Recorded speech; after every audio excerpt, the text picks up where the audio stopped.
Happy Pride, and welcome to Reader Seeks Romance Channel's Romance Roundup, the #1 romance book recs talk show. I am Liz Donatello. And I'm Libby Kay, author of the new release, When Sparks Fly, available now from Spell Publishing. Throughout the month of June, Libby and I are chatting with authors of LGBTQ romances published in 2025. Today's guests are Karelia and Fay Stetz-Waters, authors of sapphic rom-com Taste the Love, releasing from Forever on July 15th. Watch Romance Roundup on Reader Seeks Romance Channel and subscribe on YouTube. Listen to Romance Roundup on PodBean and all podcast apps. Follow us on Instagram @LibbyKAuthor and @ReaderSeeksRomance. Hello, Karelia and Fay. Hello, hello. Hello, Liz and Libby. Hi, thanks so much for joining us. Thank you. Delighted. Happy to be here. Well, first of all, I have to say, this is your second book that you've written together.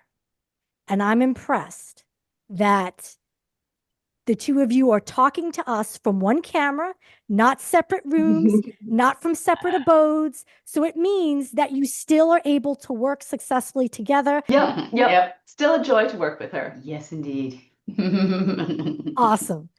Can you share what you will be doing to celebrate Pride this month? Pride in our hometown, which is pretty exciting because it's not a town that has historically been a have pride kind of town. And it's changed and grown up a lot in the last few years. So we'll be celebrating Pride. We usually throw a party.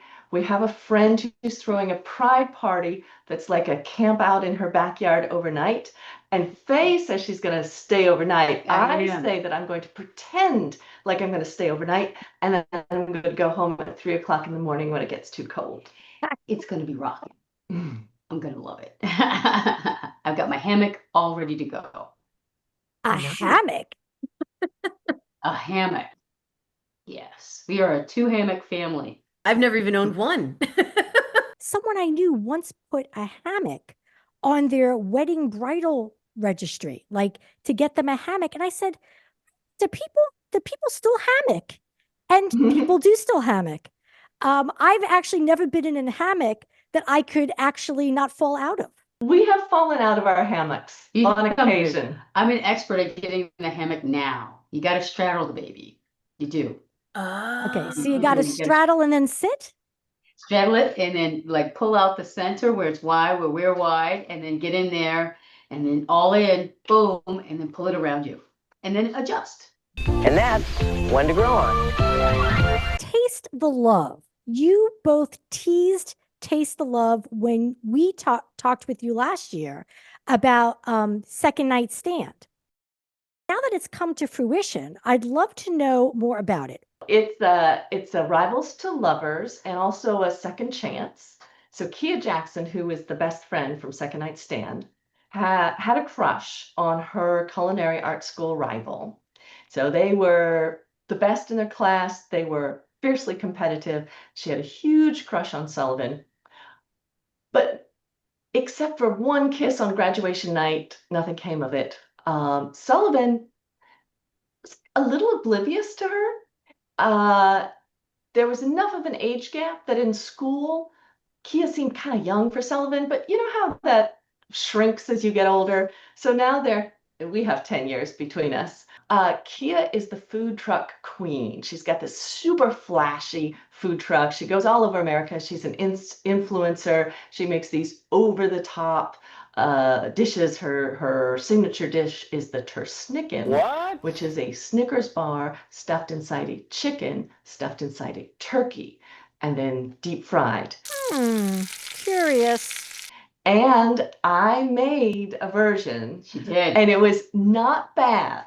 It was delicious. It was really, thank you. It was Thank delicious. you. So that's her profile. And then Sullivan has become this very serious eco chef, very focused on environmental cooking, slow food. And she lives right on this green space in Portland, Oregon, where the story's set. And this green space is her beloved. It is her place. and her grandfather fought to keep it a green space. And at the beginning of the book, she's about to seal that deal so that it remains green in perpetuity. She just needs another year or two to collect the funds, get that all settled. And it seems like a done deal until she finds out that the HOA that holds this space communally is selling it to Kia to turn into this ultra flashy food truck village. And that's awful.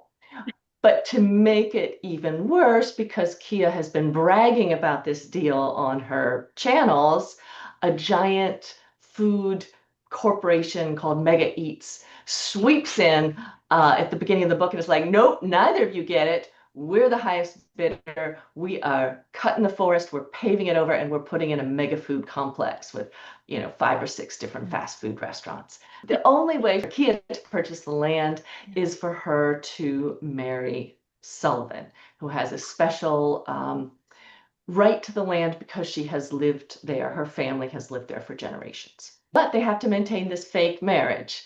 And it goes on from there. Yeah. It's delightful. Random question. When you put the Snicker bars in, is it like a full size or an extra large size, or is it the little minis that you throw in? An excellent question. It's the full size. Okay, Yeah, and the book calls for the full size. Karelia made a easy use version, a safe version, so you're not cutting yourself. So she used chicken breast, turkey breast.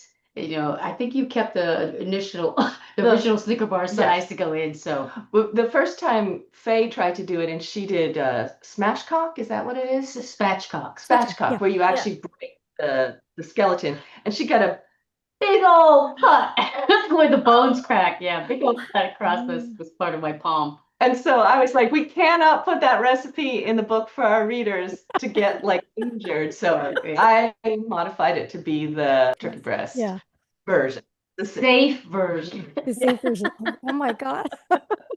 Packed with peanuts, peanut butter nougat, caramel, and milk chocolate. Snickers satisfies you. What did research look like for you two? I assume that you're foodies. Did you go to a lot of restaurants to kind of, Faye, is this your area of expertise? It was a great benefit to be able to experience all of Pacific Northwest cuisine. I mean, it included trips to Seattle, to Portland, and beyond. Everywhere we went, it was like, let's sample the food. Let's think about what is over the top and what is local. And to eat seasonably was important too. And we do this at home. We created some of the recipes that are in the book. There's a recipe section at the end.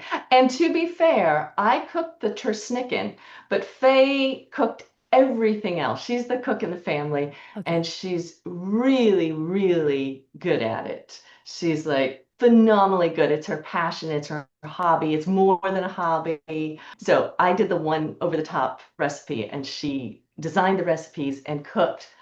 You cooked so many different things. And it was kind of Faye's love of cooking that gave us the idea for the story. So that was the research. I have not been to culinary arts school, so there was some research behind that, research around the rule against perpetuities and land use and gentrification. Some of that I knew from law school, but a lot of it was like, oh boy, we better get that right because many of my friends are going to read this part. So there was some legal piece that had to be researched and gotten right. So yeah. Can you tell us a little bit about the writing process in terms of, do you each own a character, or do you how do you go about writing a book together? Could you just give us a little bit of a behind the scenes look? Well, I think that we have shared responsibilities for both characters. I think, I'm being the chef. I think I naturally took on a lot of Kia's role.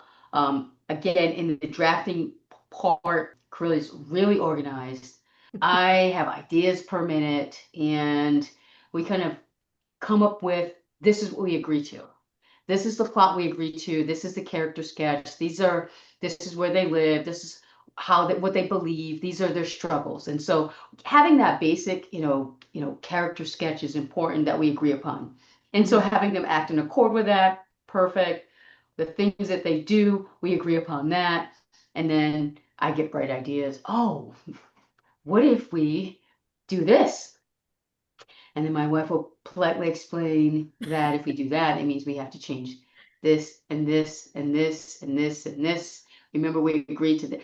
And so she really reins me in and keeps me honest to what we agreed to. So I need that kind of organization, assertion, control, because I will get carried away. Karelia is very task-based. She's like, I need this done.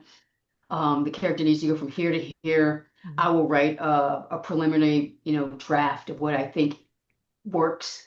And then, her critique is wonderful and lovely, and she always just makes it better. And in that final sanitizing, cleansing, like wand of like gives this the Stetz-Waters brand, Stetz brand, her writing style, so that it's consistent with everything else. It's this extra polish that goes in, and it's just a kind of a lovely process, and it's always just fun to read.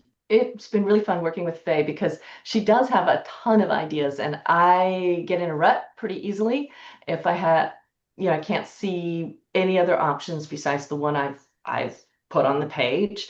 And she's got ideas like popcorn. So we work really well together.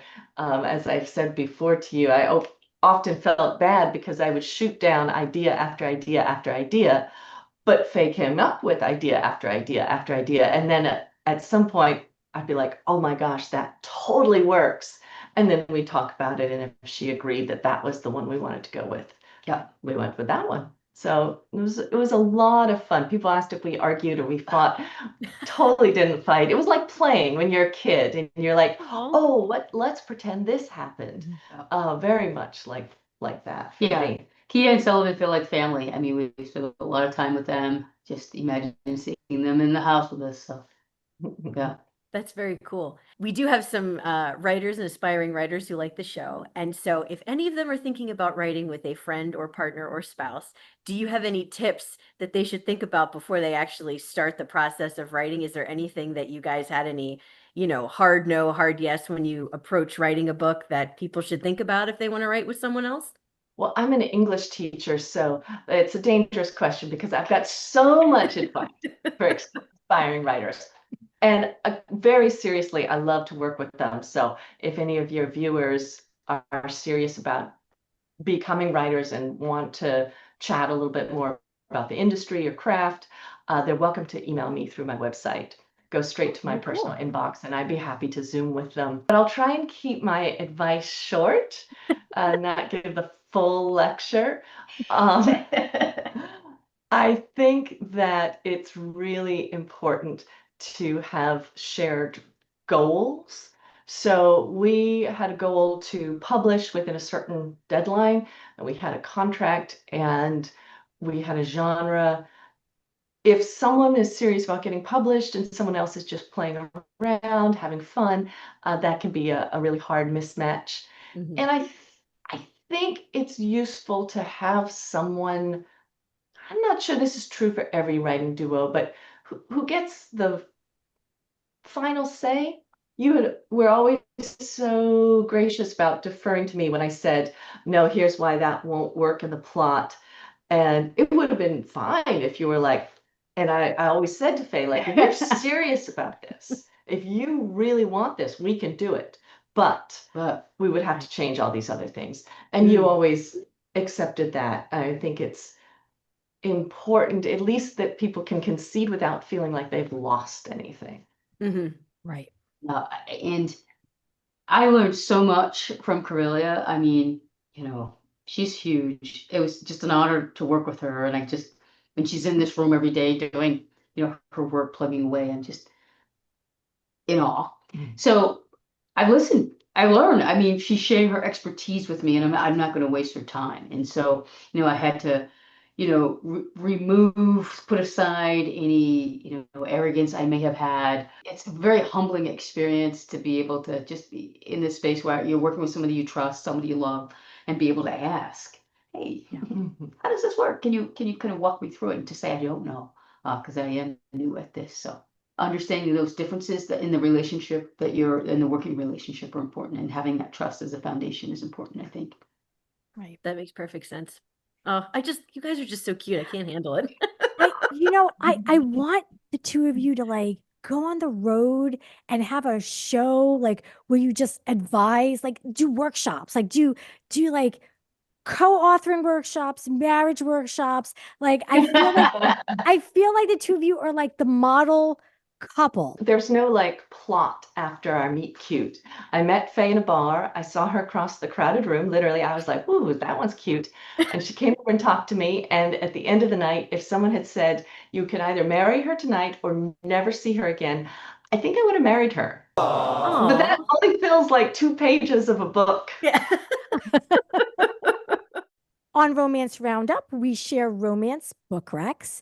Which LGBTQ books have you recently read and enjoyed or added to your TBRs? And it could be romance or non-romance. So I have recently read a book that is definitely outside. Yes, don't laugh. That is outside. Someone you can build a nest in? Is that one you can build a nest in? okay? It's outside of the genre I write. This is definitely not contemporary. It was filed in the bookstore under horror, although I don't know that I would put it there. So there's this creature that's usually like a blob, an amorphous blob, but sometimes it sort of shapeshifts into different forms that it builds by eating things like it eats a bear trap and it eats people, and it builds itself what kind of looks like a human woman body, and it accidentally falls in love with, it's a she. She accidentally falls in love with an actual human being, and then really wants to kill that woman's mother-in-law. Oh my God! And I know that doesn't sound like it's for everyone, but it was one of the most emotionally intelligent love stories, and both really genuinely funny and really touching. So weird. I'm studying AI right now, and I look at a book like that and I'm like, AI couldn't write that. It's really, really good, and I would encourage people to give it a shot, even though it is just as weird or a little weirder than the way I made it sound. But I love that book. I bought it in hardcover. My dad picked it up, and my dad really doesn't read what I read for the most part. He picked it up and he loved it. We're still talking about it like 6 months later. And I'm going to read it next because I cannot believe. Right. I got to be in on it. And who's the Yeah. author? John Wiswell. John Wiswell. Someone you can build a nest in. Wiswell. Not with, in. Well, I mean, there's no way to follow that. Yeah. I mean, I know. I'm not even going to try. I guess that's it. Yeah. I forgot to say, I'm obsessed with the book cover. I absolutely love it. Like the colors, everything about it. Like it just, it's like muted yet eye-catching. You know what I mean? Like I feel like right now there's a lot of bright, obnoxious colors, but I just like, oh, this is just, it just is a nice cover. Thank you. I love Vanessa Kelly, who does the art, did the art for that in our last one. She's just amazing. And that's our roundup. Thank you, Karelia and Fay, for joining us. It's wonderful to be in your presence yet again. I'm hoping next year, is there going to be another book we can have you back? I am working on more fiction. Faye has some other projects she's working on. Sounds good. Well, thank you again, Karelia and Fay, for joining us here on Romance Roundup. Watch Romance Roundup on Reader Seeks Romance channel and subscribe on YouTube. Listen to Romance Roundup on PodBean and all podcast apps. Thanks for joining us, romance readers. Happy reading, everyone.